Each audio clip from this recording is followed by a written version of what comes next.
Subhanallah, alhamdulillah, la ilaha illallah. Subhanallah, alhamdulillah, la ilaha illallah. Subhanallah, alhamdulillah, la ilaha illallah. أعوذ بالله من الشيطان الرجيم بسم الله الرحمن الرحيم والصلاة والسلام على رسول الله. Salam alaikum la famille, c'est votre frère Ibrahim et nous dans cette nouvelle vidéo Objectif Ramadan. Aujourd'hui nous allons parler de l'enfance du prophète Mohammed sallallahu alayhi wa sallam. Le prophète sallallahu alayhi wa sallam ne grandissait pas comme les autres garçons, car à son âge il était déjà très solide et sevré. Halimatu Sa'diya se rendit donc à la Mecque pour rendre l'enfant à sa mère. Déterminée à vouloir garder encore un peu plus l'enfant du fait de la baraka qu'il leur apportait, Halimatu Sa'diya proposa à la mère du prophète sallallahu alayhi wa sallam de lui laisser l'enfant encore quelque temps, le temps qu'il devienne encore plus solide, afin de le préserver des épidémies de la Mecque. Amina, la mère du prophète, accepta donc sa requête. Ainsi, le prophète sallallahu alayhi wa sallam resta à Bani Sa'd jusqu'à ses 4 ou 5 ans, âge auquel il lui arriva une aventure inédite.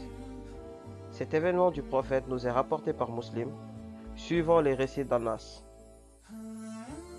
Pendant qu'il jouait avec les autres garçons de son âge, Jibril alayhi salam s'est présenté au messager d'Allah sallallahu alayhi wa sallam. Il le saisit, le terrassa, fendit sa poitrine et saisit son cœur duquel il sortit une sangsue et dit « Voici la part que Satan a de toi ».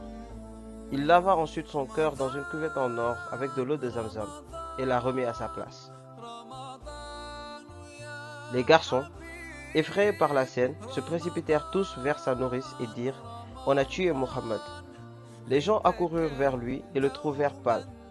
Après l'événement de l'affronte, Halima eut tellement peur pour la vie de Mohammed qu'elle rendit celui-ci à sa mère. Alors, l'enfant resta chez sa mère jusqu'à l'âge de 6 ans. Nous nous arrêtons là pour aujourd'hui, la suite dans la prochaine vidéo, Inch'Allah.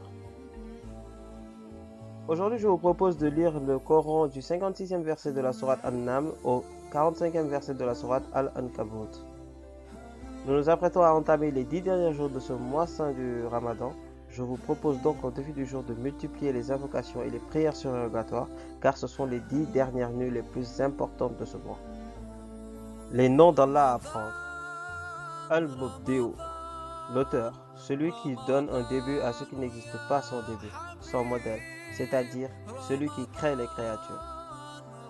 Al-Mu'id, celui qui fait rentrer tout le monde dans le néant, celui qui ramène les vivants vers la mort après la vie.